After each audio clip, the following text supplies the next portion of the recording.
ரகசியம் அடங்கியது. நிச்சயமா அந்த பெருசாக்குளத்து முடவனை நாங்கள் பார்க்க பார்க்க பார்க்க வாசிக்க வாசிக்க நிச்சயமா சில வேளை நாங்களும் பெருசாக்குளத்து முடவனை போல சில காரியங்களை நாங்கள் முடங்கப்பட்டு இருக்கின்றோம். எங்களோட சிந்தனைகள் சில நேரத்தில் அந்த நேரங்கள் பெருசாக்குளத்துக்கு 38 வருஷமா இருந்தாலும் நாங்கள் 38 நிமிடங்களை கூட சில நேரத்துல இந்த பேஸ்புக்ல கொடுத்து விடுவோம் முடங்கி போய். சில காரியங்களுக்குள்ள ஒரு காரியத்தை செய்ய வெளிக்கிடும் போது அது நமக்கு தெரியாவிட்டால் நிச்சயமாக அதிலே முடங்கி விடுகிறோம். இப்படி ஆண்டவருக்கு பிரியமில்லாத காரியங்கள் நாங்க செய்யும் பொழுது அங்கே முடங்கி விடுவோம். சத்துரு அதை தந்திரமாக பயன்படுத்துகிறோம். முடங்கின நேரங்களை நாங்கள் ஆண்டவரை விட்டு தூரப்படுகிறோம்.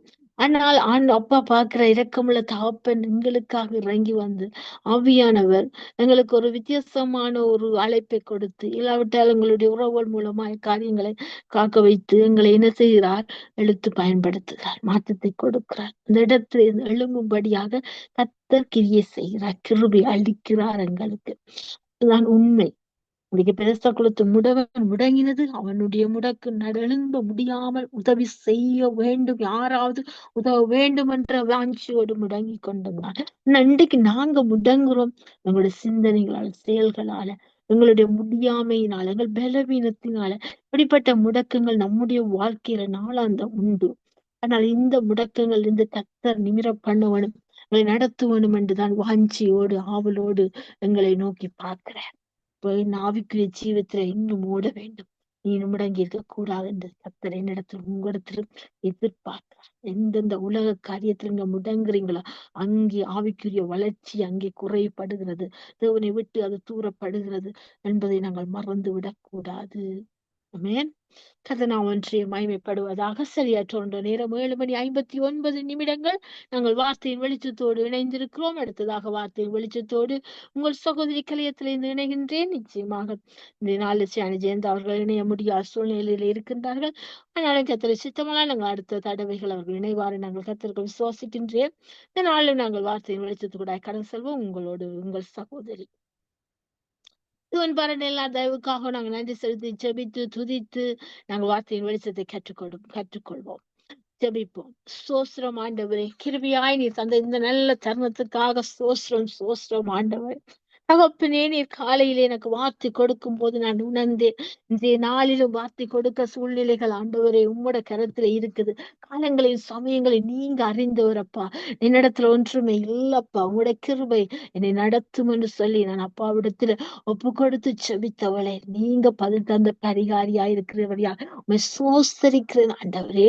வேலையில எங்களை உயர்த்தும்படி கூட பலத்த கரத்துக்குள் நாங்கள் அடங்கி இருக்கும் போது அப்பா, நீங்க எங்களை உயர்த்த வல்லவராய் இருக்கிறீர் என்பது அருமையான சத்தியத்தை இந்த வேளையில் சாட்சியை வெளிப்படுத்தினீர். உமக்கு நன்றி ஆண்டவர். கோடி கோடி சோஸ்திரம் ஆண்டவர். இந்த நாளில் கத்தாவே இந்த சங்க வானொலிக்காய் நன்றி. அருமையான களத்தை எங்களுக்கு தளமாய் கொடுத்தீரே, அதுக்காக நன்றி. இந்த ஊழியத்தை ஆசீர்வதி செபிக்கிறேன் இயேசுவின் நாமத்தினால். இந்த ஊழிய ஸ்தாபகரும் ஊழியருமான லெஸ்லி பிரதருக்காய் நன்றி செலுத்துகிறோம். அவருடைய மனை பிள்ளைகள் பிறப்பிள்ளை உறவுகளுக்காய் நன்றி செலுத்துகிறோம். அவருடைய குடும்பங்களை ஆசீர்வதிக்கிறோம் இயேசுவின் நாமத்தினால. அவரோட இணைந்து ஊழியங்களை செய்யற எல்லா ஊழிய தாசர்களுக்காக நன்றி செலுத்துகிறோம். அவர்களை இயேசுவின் நாமத்தினால் ஆசீர்வதிக்கிறேன். இதனாலும் அவர்களை ஆசீர்வதிக்கிறோம். அவருடைய சபைகள் ஊழியங்களை ஆசீர்வதிக்கிறோம். அவர்களை ஆசீர்வதித்து நீங்க பெருக பண்ணுவீராக இயேசுவின் நாமத்தில் ஒப்புக்கொண்டு செபிக்கிறோம். இந்த நித்திய வெளிச்சத்தின் பகுதிக்காய் நன்றி செலுத்துறோம் ஐயா. இம்மட்டு நடத்தின எபினேசரை கோடி சோஸ்திரம். இந்த வார்த்தையின் வெளிச்சத்தின் பகுதியில வெளிச்சமா இருக்கிறீங்க ஆண்டவர். அந்த வெளிச்சத்தை காண எங்கள் மெனக்கண்களை திறந்ததற்காய் சோஸ்திரம். பிரகாசமான மெனக்கண்களை திறந்து எங்கள் செவிகள் ஆவிக்குரிய செவி திறக்கப்பட்டு வார்த்தை இதய பலையில் எழுத நீங்க கிருபை பாராட்டும்படியா ஒப்புக்கொண்டு செபிக்கிறோம் கர்த்தாவே. இந்த வார்த்தைகள் ஒவ்வொன்றும் வெறுமனே திரும்புவதில்லை, ஒவ்வொரு உள்ளத்திலும் இல்லத்திலும் கிரிய செய்யட்டும். உமக்குள்ள சங்கமிக்கத்தக்க கிருபை பாராட்டுவீராக. இதனாலும் நீங்க அப்படியா செய்யப்படுற கிருபைக்காய் நன்றி செலுத்து. அடியாளை மறைத்து நீங்க வெளிப்படுவீராக. என் வாயின் வார்த்தைகளும் என் இதயத்தை தியானம் சமூகத்துக்கு பிரதியாயிருப்பதாக இருவளவேனும் பெருக நான் சிறுகணும். கற்றுக் கொடுங்க, பயன்படுத்துங்க. இயேசுவின் மாறாத நாமத்தில் ஜெபங்கட்டு நிக்கிற நல்ல பிதாவே, ஆமேன் ஆமேன் ஆமேன். அதனா ஒன்றை மகிமைப்பட ஒரு பாடலை பாடி வார்த்தைக்குள்ளாய் கடந்து செல்வோம். என் பாத்திரம் நிரம்பி நிரம்பி வழிகின்றது, வழிந்து ஓடுகின்றது. என் பாத்திரம் நிரம்பி நிரம்பி வழிகின்றது, வழிந்து ஓடுகின்றது. எனக்குள்ளே ஜீவ ஊற்று, அது வற்றாது ஒரு நாளும். எனக்குள்ளே ஜீவ ஊற்று, அது வற்றாது ஒரு நாளும். அது வற்றாது ஒரு நாளும். என் பாத்திரம் நிரம்பி நிரம்பி வழிகின்றது, வழிந்து ஓடுகின்றது. கனி கொடுக்கும் மரம் நானே, நாள்தோறும் கனி கொடுப்பேன். கனி கொடுக்கும் மரம் நானே, நாள்தோறும் புது கனி கொடுப்பேன்.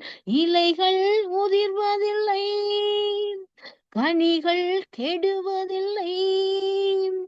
இலைகள் உதிர்வதில்லை, கனிகள் கெடுவதில்லை. விருந்தும் மருந்தும் நானே, சபைக்கு விருந்தும் மருந்தும் நானே. விருந்தும் மருந்தும் நானே, தேசத்துக்கு விருந்தும் மருந்தும் நானே. எனக்குள்ள ஜீவ ஊற்று, அது வச்சாது ஒரு நாளும். எனக்குள்ள ஜீவ ஊற்று, அது வற்றாது ஒரு நாளும். அது வற்றாது ஒரு நாளும். என் பாத்திரம் நிரம்பி நிரம்பி வழிகின்றது, வழிந்து ஓடுகின்றது. ஆனந்த தைலம் நானே, புலம்பலுக்கு எதிரானேன். ஆனந்த தைலம் நானே, புலம்பலுக்கு எதிரானேன். துதியுடை போர்த்திடுவேன், சாம்பல் நீக்கிடுவேன். துதியுடை போர்த்திடுவேன், சாம்பல் நீக்கிடுவேன். அலங்காரமாக்கிடுவேன், சபையை அலங்காரமாக்கிடுவேன். அலங்காரமாக்கிடுவேன், தேசத்தை அலங்காரமாக்கிடுவேன். எனக்குள்ளே ஜீவ ஊற்று, அது வற்றாது ஒரு நாளும். எனக்குள்ளே ஜீவ ஊற்று, அது வற்றாது ஒரு நாளும். அது வற்றாது ஒரு நாளும். என் பாத்திரம் நிரம்பி நிரம்பி வழிகின்றது, வழிந்து ஓடுகின்றது. ஆமென். கர்த்தர் நான் ஒன்றே மையப்படுவதாக. என்னோடு பேசின வார்த்தை உங்களோடு பேசும் திறன் கற்றுக் கொடுத்தார். கற்றுக் கொடுத்ததை உங்களுக்கு பகிர்ந்து கொடுக்கும்படியா கர்த்தர் கிருபை பாராட்டினார். கர்த்தருடைய கிருபை 1000 தலைமுறைக்கும் உள்ளது. ஆமென். அப்படியாக என்னோடு பேசின வார்த்தை மல்கியா புஸ்தகம் 1 அதிகாரம் 2 வசனம் இப்படி சொல்கிறது, நான் உங்களை சிநேகித்தேன் என்று கர்த்தர் சொல்லு. நான் உங்களை சிநேகித்தேன், நான் உங்களை சிநேகித்தேன். எப்படி சிநேகித்தார்? இதுதான் இன்னைக்கு நாங்க பார்க்க போறோம். நான் உங்களை சிநேகித்தேன் என்று கர்த்தர் சொல்லுகிறார். என்னை சிநேகித்திருக்கிறார், உங்களை சிநேகித்திருக்கிறார். ஆபிரகாமை சொல்லியிருக்கிறார், நீ என் சிநேகிதன் என்று. ஆபிரகாமுக்கு நான் எல்லா காரியம் மறைப்பேனோ என்று சொல்லுகிறார். நடக்க போற காரியங்களை நான் மறைப்பேனோ என்று அவ்வளவுக்கு அவர் சிநேகிதனாக இருந்தார். ஜோவான் மார்பில் சாய்ந்தான், சிநேகிதனாக இருந்தான். அப்படியே பார்க்க போனா இன்னைக்கு அந்த வார்த்தை முழுமையா வாசிக்கின்றேன். நான் உங்களை சிநேகித்தேன் என்று கர்த்தர் சொல்லுகிறார். அதற்கு நீங்கள் எங்களை எப்படி சிநேகித்தீர்கள் என்கிறீர்கள். நீங்கள் எப்படி சிநேகித்தீர்கள் என்றீர்கள். கர்த்தர் சொல்லுகிறார், ஏசா யாக்கோபுக்கு சகோதரன் அல்லவோ, ஆகிலும் யாக்கோபை நான் சிநேகித்தேன் சொல்றாரு. அப்பா எப்படி சொல்ற வார்த்தையில பாருங்க. ஏசா யாக்கோபுக்கு சகோதரர், 2 பேரும் சகோதரர், இரட்டை பிள்ளைகள். ஈசாக்குக்கும் ரெபேக்காக்களுக்கும் பிறந்த பிள்ளைகள். அப்ப இங்க அப்பா சொல்றாரு என்னன்னு சொன்னா, எப்படி சொல்றாரு பாருங்க. ஏசா யாக்கோவுக்கு சகோதரன் அல்லவோ, ஆகிலும் இந்த 2 பிள்ளைகளை நான் ஒருவனைத்தான் சிநேகித்தேன். யாரை சிநேகித்தேன்? யாக்கோவை நான் சிநேகித்தேன். அப்ப இன்னைக்கு நாங்க கேக்குறோம், அப்பா நீங்க எப்படி என்ன சிநேகித்தீங்கன்னு நான் கேட்டேன் அப்பாட்ட. அப்பா கேட்கும்போது அப்பா என்னத்தை வெளிப்படுத்தின தன்னை கல்வாரி அன்பை, அந்த கல்வாரி காட்சியை கொண்டு வந்து நிறுத்தினார். உண்மைதானே? அவருடைய அந்த ரத்தம் தானே என்னை உங்களை இன்றைக்கு மீட்டது. அவருடைய ரத்தத்தினால நான் கழுவப்பட்டிருக்கோம். இல்லாட்ட எங்கேயோ பாவத்துக்கு காணியாட்சிக்கும் புறம்பாகும் மரணத்துக்கு நாங்க இருக்க வேண்டிய ஆட்கள். சாபத்துக்குள்ள இந்த பாவத்துக்குள்ள இருந்து மரண கட்டுகளுக்குள்ள இருக்க வேண்டிய எங்களை, என்னையும் உங்களையும் அவர் தன்னுடைய சொந்த குமாரன் என்று பாராம ஒரு குமாரனை கொடுத்து அவர் இவ்வளவாய் உலகத்தில் அன்பு கொண்டாரே, தண்ணியை ஒப்பு கொடுத்த ஒரே பலியா, ஜீவ பலியா.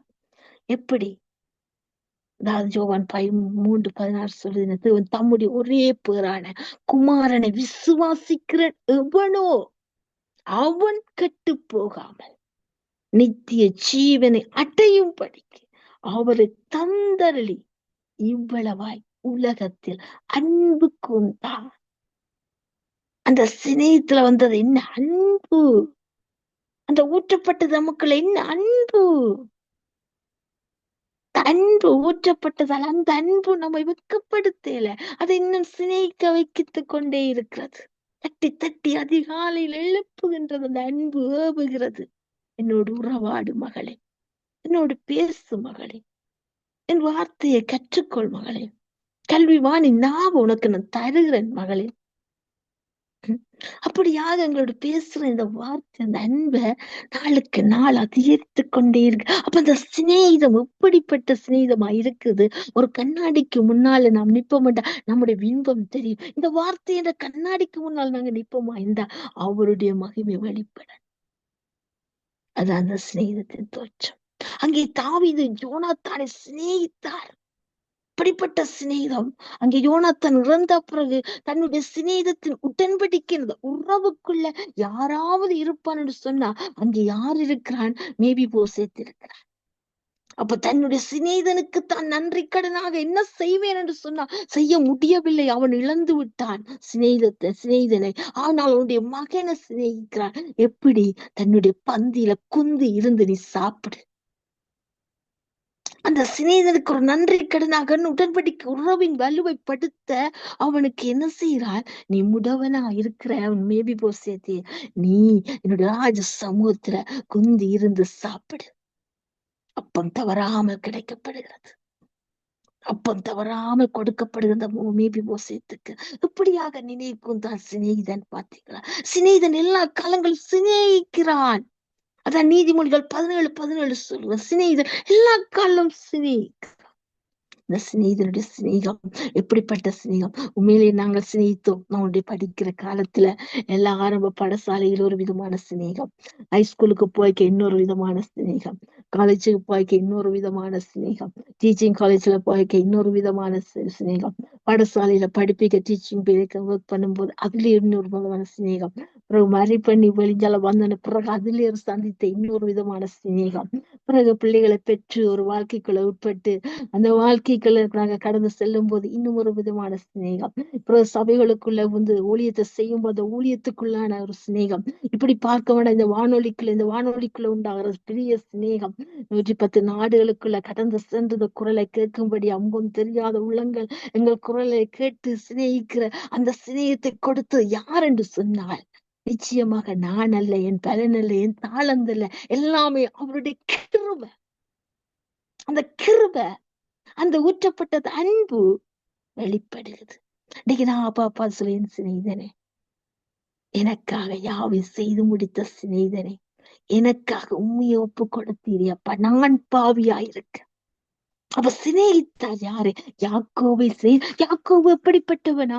யாக்கோவு எத்தன் என்று சொல்லி பார்க்கலாம், ஒரு பலவீனன் என்று சொல்லி பார்க்கலாம், ஒரு ஏமாற்றுக்காரன் என்று கூட சொல்லலாம். ஏன் ஏமாற்றுக்காரன்? ஏன் பலவீனன்? ஏன் எத்தன்? அதாவது தன் தந்திரமாக ஆசீர்வாதத்தை சுதந்திரித்தவன். தந்திரமாக சொல்வார், பொய் சொல்லல, ஆனா பொய்யை சார்ந்து சுதந்திரித்துக் கொண்டவன்.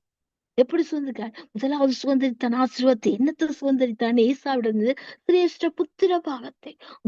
மூத்த மகனுக்குரிய அந்த சிரேஷ்ட புத்திர பாகத்தை அவன் களைப்போடு வேட்டையாடி வரும்போது, இவன் கூடார வாசி இந்த யாக்கோபு என்ன செய்யறான்? கூழ் காய்த்து கொண்டு இருக்கின்றான். அந்த சிவப்பு கூழுக்காக அங்கே களைப்போடு வந்த ஏசாவுக்கு தந்திரமாக, நான் அந்த கூழில கொஞ்சம் தருகிறேன், நீ உன்னுடைய சிரேஷ்ட புத்திர பாகத்தை எனக்கு தர வேண்டும். பாத்தீங்களா? இதை கொடுத்தா இது. இன்னைக்கு அப்படித்தான் உலகம் சிநேகிக்குது. சொல்லுவாங்கல்ல, சோழியன் குடும்பி சும்மா ஆடாது. ஏன் சும்மா ஆடாது சோழியன் குடும்பி? அது ஏதோ ஒரு காரணத்தை கொண்டுதான் அது ஆடும். அப்ப பாருங்க, இது உலகம் ஆடுது இப்படிப்பட்ட சிநேகத்துல. ஆனா நாம போராடுகிறோம் என் தேவனுடைய அன்புக்காக. அந்த உண்மையான அன்பு அறிந்ததால, அந்த உண்மையான அன்புக்கு, நான் பெற்ற அந்த அன்பை, நான் பெற்ற அந்த சிநேகத்துக்குள்ள நீங்களும் வர வேண்டும் என்று சொல்லி நாம போராடுற ஜெபத்துல என்னுடைய அயல்கள், உறவுகள், பட்டணத்து ஜனங்கள், தேசத்து ஜனங்கள் கண்கள் திறக்க வேண்டும். உண்மையான சிநேகிதர்கள் நாட வேண்டும். இந்த உலகத்துக்குள்ள சாலமோன் சொல்லுகிறான், மாயை மாயை எல்லாம் மாயை என்று. அவர் அவ்வளவுத்துக்கு சிநேகித்து விட்டார், உலகத்தையும் வெறுத்து விட்டார், எல்லாத்தையும் அனுபவித்து விட்டார். அதனால அவர் சொல்றார், மாயை மாயை எல்லாம் மாயை. இன்றைக்கு இந்த மாயை உலகத்தை அறியாத உள்ளங்கள் இன்றைக்கு அந்த மாயைக்குள்ள, அந்த சிநேகத்துக்குள்ள, அந்த வட்டத்துக்குள்ள வேலண்டைன்ஸ் டே என்று சொல்லி அந்த ஒரு நாளை குறித்து தங்கள் சிநேகத்தின் உறவை வெளிப்படுத்தி கொண்டே இருந்து மாற்றிக்கொண்டிருக்கிறார்கள், மாந்தும் போய்கொண்டிருக்கிறார்கள். மேலே அந்த மாற்றத்துக்கு கர்த்தர் தான் பதில் கொடுக்க வேண்டும். அப்ப அவர் கொடுத்த அந்த உண்மையான அன்பின் சிநேகம். அப்ப யாக்கோபை சிநேகித்தார். அங்கே யாக்கோபு தந்திரமாக சிநேகித்தார். தன் சகோதரனை எப்படி சிநேகித்தார்? அங்கே என்ன சிரேஷ்ட புத்திர பாகத்தை பெற்றுக்கொண்டார். அடுத்தது தகப்பனிடத்துல தந்திரமாக அந்த ஆசீர்வாதத்தை பெற்றுக்கொண்டார். எப்படி? ஏசா போல நடிச்சு, ஏசா போல நடிச்சு, அதாவது ஏசா தோல் ரோமமுடையவன். அங்கே தகப்பனார் மரிக்க போறார். அதனால ஏசா விட்டு அதிகாலையில் எழுந்து சொல்லுகிறார், நான் என்னுடைய மரணத்துக்காக நெருங்குகிறது, நான் சாப்பிட்டு விட்டு திருப்தியாக உன்னை ஆசீர்வதிக்க போறேன்னு சொல்ல, இந்த தாயார் ரெபேக்காள் உற்று கேட்டுக்கொண்டு அங்க ஏசாவிடத்துல, ஏசா வெளியில வேட்டையாட போனவனை தான் சிநேகிக்கிற அந்த அன்பு மகனை அழைத்து யாக்கோவ அப்படியாக சமைத்து விட்டு அங்கே உடைய தரித்து அந்த ரோமத்தை போட்டு விட்ட ஆட்டுத்தோல். இந்த ஆட்டுத்தோலை போர்த்து கொண்டு ஓநாய்கள் சபைகளுக்குள்ள வருகுது. சத்தியத்தை என்ன செய்து விளம்புறதுக்கு, சத்தியத்தை அலம்புறதுக்கு. இப்ப இன்றைக்கு ஆட்டுத்தோலை போட்டுக்கொண்டுதான் அங்கே யாக்கோபு ஈசா போல நடிச்சு தகப்பன் இடத்துல கிட்ட போற. தகப்பன் சொல்லுகிறா, என்னை உனக்கு கிட்ட வா, என்னை முத்தம் செய், வந்து பாப்போம் என்று சொல்லி அங்க கிட்ட அணுகும் போது அங்க தடவி பார்க்கிறார் கண் தெரியாத ஈசாக்கு இடத்துல. அவர் சொல்ற, நானே சாதான், நானே சாதான். அப்ப இவ தடவி பார்க்கும்போது அந்த ரோமம் கிடக்கின்றது. உடனே அவரை எல்லா ஆசீர்வாதங்களால் ஆசீர்வதிக்கின்றார். அப்ப ஏமாத்தி அடுத்த கட்டமா ஆசீர்வாதத்தை பெற்றுக் கொள்கிறார். அடுத்த ஆசீர்வாதத்தை பெறுகிறார். இங்கே மாமனார் இடத்துல.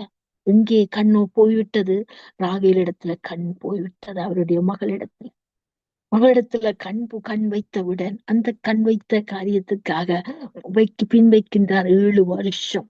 நான் வேலை செய்கிறேன். 7 வருஷம் வேலை செய்யும் போது மாமனார் இவருக்கு கண் விடுகிறார். என்னண்டு?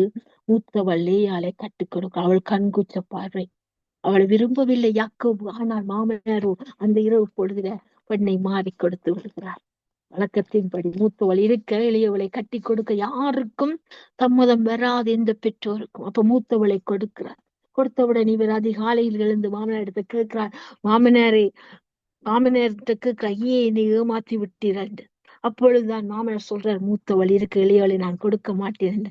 பிறகு பார்த்தா அவர் சொல்லுகிறார், நான் இளையவளுக்காக இன்னும் 7 வருஷம், நான் விரும்பினவளுக்காக 7 வருஷம் இன்னும் நான் என்ன செய்வேன், உழைத்து சம்பாதிப்பேன் என்று சொல்லி 7 வருஷம் அந்த வேலையை செய்து அங்கே ராகேலை திருமணமாக்குகின்றார். திருமணமாகினால் அங்கே இவர் அங்கே கூலிக்காக ஆடுகளை மேய்க்கின்றார். ஆடுகளை மேய்க்கும் போது அங்கே இவருக்கு என்ன செய்து, வரி ஆடுகள் பிறக்கத்தக்கதாக அவர் அங்க தண்ணீர் அண்டையில் அந்த கொம்புகளை சீவி போடுகின்றார். அவர் குட்டி பொழிகிறது.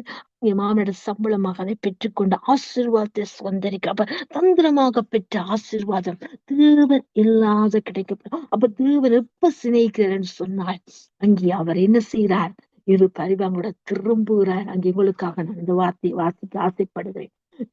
ஆதியா புஸ்தகம் 32 அதிகாரம் 10 சொல்லுகிறது, அடியனுக்கு தேவரீர் காண்பித்த எல்லா தயவுக்கும் எல்லா சத்தியத்துக்கும் நான் எவ்வளவேனும் பாத்திரன் அல்ல. நான் கோலும் கையுமாய் இந்த ஜோர்தானை கடந்து போனேன்.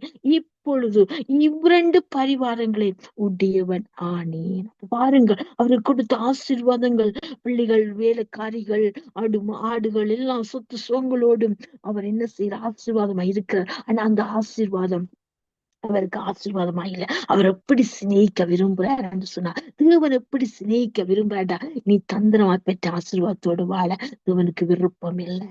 அப்ப தான் சிநேகித்த விதத்தை அவர் சொல்லுகிறார். எப்படி என்று சொன்னார், அந்த வசனம் இப்படி சொல்கிறது பாருங்கள், நீர் ஆசீர்வதித்தால் ஒழிய நான் உம்மை விட மாட்டேன்.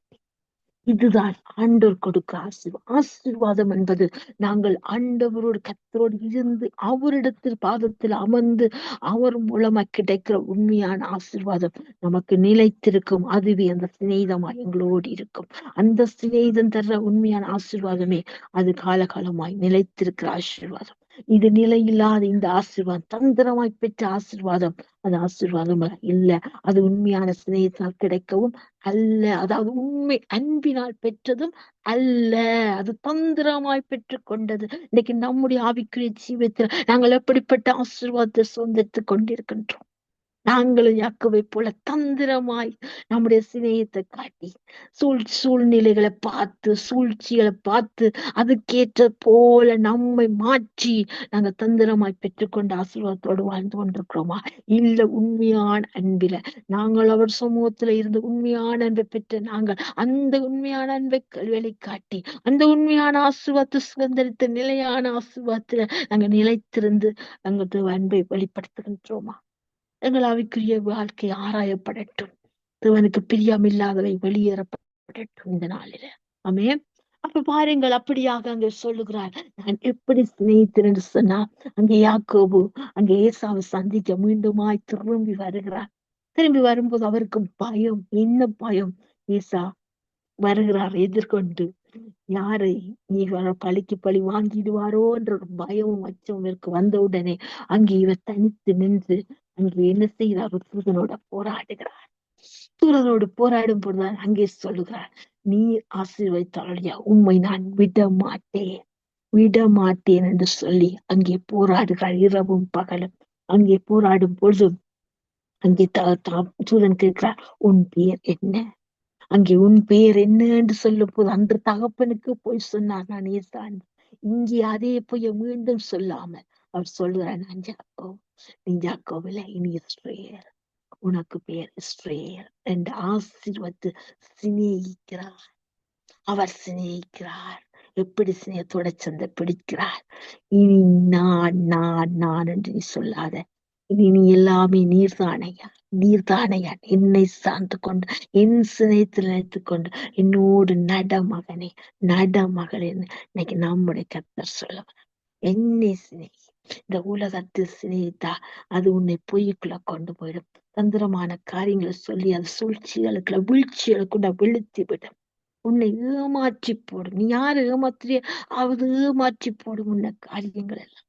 ஆனா நீ உண்மையான சிநேகத்துக்குள்ளவா, உண்மையான அன்பு ருசிச்சு பார், உண்மையான வார்த்தைக்குள்ளவா, உண்மையான வழி நடத்துக்குள்ளவா, மகனே என்று சொல்லி, மகளே என்று சொல்லி, இந்த நாள் எங்களை அப்பா அழைக்கிற, நான் உன்னை சிநேகித்தேன், நான் உன்னை சிநேகித்தேன் அப்பா சொல்றேன். ஆனா நாம சொல்றோம், எப்படிப்பா நீங்க சிநேகித்தீங்க, எப்படிப்பா சிநேகித்தீங்க? நாங்க யாக்கோபு கூடாரவாசி இருந்தாலும் அங்கே கூடாரத்துக்குள்ளே இருந்து ஆசீர்வாதத்தை சுதந்திரிக்கிற ஒரு மகனாய், தேவன் சிநேகிக்கிற மகனாய் இருந்தார், மாற்றினார் கர்த்தர். இன்னைக்கு நாம் அவருடைய பாதத்துல இருந்து அவர் சிநேகிக்கும் ஒரு உண்மையான பாத்திரங்கள் நானும் நீங்களும் வாழ எண்ணி உங்களை அழைத்திருக்கிறார். இந்த உலகத்தை சிநேகித்து உலகத்துக்கு ஒத்த விஷம் போட்டு வேண்டாத பாவச்சிறப்பு நீங்க விழுந்து போறது எனக்கு அவருக்கு பிரியமில்லை. நாங்கள் அப்படி வாழ்றது அவருக்கு சித்தம் இல்லை. அவருடைய சித்தம் எல்லாம் அவரை சிநேகித்து அவருடைய அன்பில கலந்து அவருடைய உடன்படிக்கை உறவில நிலைத்திருந்து உன்னத ஆசீர்வாதங்களை சுதந்திரித்துக் கொண்டு நித்திய ராஜ்யத்தை சேர்வதே, நித்திய ஜீவனை அடைவதே அந்த சிநேகத்தின் உச்சக்கட்டம். அந்த உச்சக்கட்டத்தை அடையத்தான் என்னை உங்களை அழைத்திருக்கிறார். அப்பொழுது அங்கே பாருங்கள், அந்த வசனத்தை உங்களுக்கு வாசிக்கின்றேன் மீண்டுமாக. ஆதியா புஸ்தகம் 32ஆம் அதிகாரம். அங்கே பாருங்க, அந்த வசனம் இப்படி சொல்றது பாருங்கள். அப்பொழுது யாக்கோபு உம்முடைய நாமத்தை எனக்கு அறிவிக்க வேண்டும் என்று கேட்டான். அதற்கு அவர், நீ என் நாமத்தை கேட்பானேன் என்று சொல்லி அங்கே அவனை ஆசீர்வதித்தார். அப்பொழுது யாக்கோபு, நான் தேவனை முகமுகமாய் கண்டேன். நான் ஒரு சிநேகிதத்தின் அன்பு எங்கே வெளிப்படுது பாத்தீங்களா? முகமுகமாய் கண்டேன்.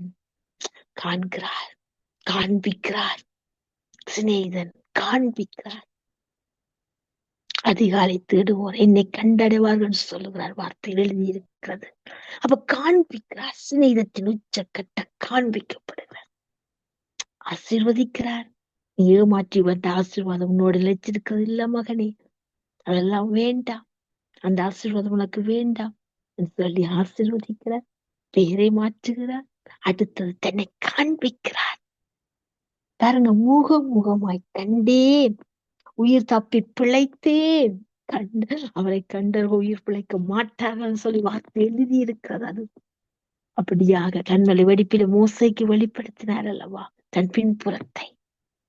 அப்ப பாருங்க, இங்கே தூதனை காண்கிறார். தூதனை கண்டதும் அவரை கண்ட சாயல்ல அவர் சொல்றார், முகமுகமாய் கண்டேன், உயிர் தப்பி பிழைத்தேன் என்று சொல்லி அந்த ஸ்தலத்துக்கு பெனியேல் என்று பெயரிட்டான். அவன் பெனியேலை கடந்து போகையில் சூரியன் உதயமாயிடுச்சு. அவன் தொடை சுளுக்கிறதால நொண்டி நொண்டி நடந்தான். யாக்கோவே, இவ்வளவு நாள் நான் இவ்வளவு பரிகாரத்தோட வந்தேன். நான் ஜோர்தானை கொழுந்தடிமா கடந்து போய் இவ்வளவு ஆசீர்வாதத்தை சுதந்திரித்தேன். ஆனா அதெல்லாம் ஆசீர்வாதம் இல்ல. அதெல்லாம் அந்த ஆசீர்வாதம் உனக்கு சுதந்திரத்தை தரப்போறதும் இல்ல. நீ நொண்டி நொண்டி நடந்து என்னில சார்ந்திரு மகனே. நான் யாக்கோவே உன்னை சிநேகித்தேன், ஏசாவை அல்ல. யாக்கோவை சிநேகித்தேன். இங்கே சிநேகித்தார், யாக்கோவை ஆசீர்வதித்தார். அது மாத்திரமல்ல, முகமுமாய் தன்னை வெளிப்படுத்தினார். கண்டேன் என்று சொல்லும்படியா சாட்சி கொடுக்க வைக்கிறார். அது மாத்திரமல்ல, அவருடைய பேரையே மாற்றி விட்டார். தன்னுடைய பிள்ளை என்று அரவணைத்து விட்டார். அடுத்த சொல்ற, அவன் பெரிய கண்ணங்க தொண்டி நடந்தான்.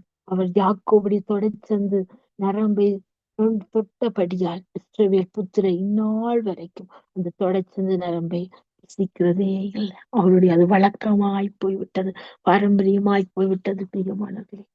ஆனால் நம்முடைய தகப்பன் எல்லா பாரம்பரிய கருத்துக்களை உடைத்து கல்வார சிலுவையில என்னை உங்களை மீட்க தன்னுயிரை கொடுத்து அந்த வெளியேறப்பட்ட ரத்தத்தை, பரிசுத்த ரத்தத்தை எனக்கு உங்களுக்கு சிந்தி சிநேகித்த அந்த உண்மையான அன்புக்காக அவருடைய சரீரம் கிழிக்கப்பட்டு உளப்பட்டதே. அந்த உளப்பட்ட சரத்தை இன்னும் நாங்கள் நினைவு கூறுகிறோமே.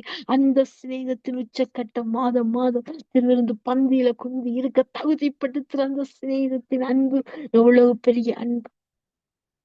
அந்த பெரிய அன்பு அதிகாரை நாங்கள் தேடி அவர் முகத்தை நாடி கண்டு தரிசித்து அவருடைய மதிப்பெற்ற அன்பை பெற்றுக்கொண்டு உண்மையான சிநேகித்துக் உண்மையான சிநேகிதனாய் அவர் உண்மையாய் நோக்கி பார்க்க என்னை உங்களை அழைத்திருக்கிறார். நான் உன்னை சிநேகித்தேன், நான் உன்னை சிநேகித்தேன். அந்த சிநேகிதனுக்குள்ள நாங்கள் இன்னும் அந்த சிநேகித்தை வளர்ப்போம், அந்த நேசத்தை வளர்ப்போம். என் நேசர் என்னுடையவர், நான் அவருடையவள் என்று சுனேமித்தியார் சொன்னது போல நாங்கள் சொல்லுவோம், என் சிநேகிதன் நீங்க தானப்பா, என் நண்பன் நீங்க தானப்பா. உங்களோட அன்புக்கு ஆழமில்ல, அகலமில்ல, உயர நீளம் எதுவுமே முடியாதப்பா கணிக்க.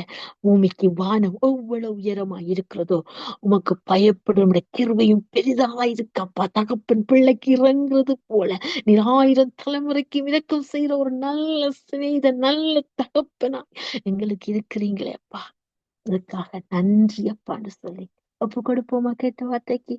ஜெபிப்போம். சோஸ்திரம் ஆண்டவரே, தகப்பனே, அருமையான வார்த்தையை உங்களுக்கு கற்றுக் கொடுத்தீங்க ஆண்டவரே. பெற்றுக்கொண்டோம் ஆசீர்வாதத்தை. நன்றி ஆண்டவர். உடைய சிநேகிதம் எவ்வளவு நான் உன்னை சிநேகித்தேன் என்று சொல்லினீங்களே. இன்றைக்கும் நீங்க சிநேகித்ததால நாங்கள் இன்றைக்கும் வாழ்கிறோம் ஆண்டவர். நீங்க சிநேகிக்காவிட்டால் நாங்க இந்த நாளையே காண முடியாது கர்த்தாவே. அந்த சிநேகத்தால் ஊற்றப்பட்ட அந்த அன்பு வெளியேற பெற்றதப்பா. அந்த கல்வாரி சிந்தப்பட்ட அந்த அன்பு வெளியேற பெற்றதப்பா. அப்படி ஒருத்தர் எங்களுக்காக இறங்கி வர யாரும் இல்லப்பா. இந்த உலகத்துல யாரும் இல்லப்பா. நீங்க தான் உண்மையான சிநேகிதனப்பா. அது உண்மையான சிநேகிதன் அன்புக்காக உண்மையா எங்களை அழைச்சிங்க. உண்மையா அன்பை காண வச்சிங்களே அப்பா. அந்த கிருபைக்காக நன்றி அப்பா. கேட்ட வார்த்தை எங்களை அர்ப்பணிக்கிறோம். அடியை மாடியாளை ஒப்பு கொண்டு கேட்ட ஒவ்வொருத்தரையும் ஒப்பு கொடுக்கிறோம். ஆளுக செய்யுங்க. நம்முடைய சிநேகித்து நிலைத்திருக்கிற அபிஷேகத்தை நிலைப்படுத்தி நித்திய ஜீவனை பெற்றுக்கொள்ள எங்களுக்கு கிருபை பாராட்டுங்க. நீங்க அப்படி செய்யப்படுற எல்லா தருணத்துக்கும் எல்லா அவளைக்கா நன்றி செலுத்துறோம். நல்ல கருத்துக்குள்ளா எங்களை தாழ்த்துறோம். உயர்த்துறோம். இயேசுவின் நாமத்தில் ஜெபங்களுக்கும் ஜெபத்தைகளும் நல்ல பிதாவே. ஆமீன், ஆமீன், ஆமீன். கர்த்தர் ஒன்றை மகிமைப்படுவதாக. நான் உங்களை சிநேகித்தேன், நான் உங்களை சிநேகித்தேன். ஆமீன். நல்ல சிநேகிதன் இயேசு கிறிஸ்து. ஆமீன். அவருடைய அந்த அன்புக்கு ஈடு இணை யாருமே இல்லை. அருமையான வார்த்தையின் வெளிச்சத்தில நாங்கள் வெளிச்சத்தை பெற்றுக்கொண்டோம். கர்த்தர் ஒன்றை மகிமைப்படுவதாக. சரியா டொரண்டோ நேரம் 8:28. ஆமீன். கர்த்தர் உளவாய் எங்களை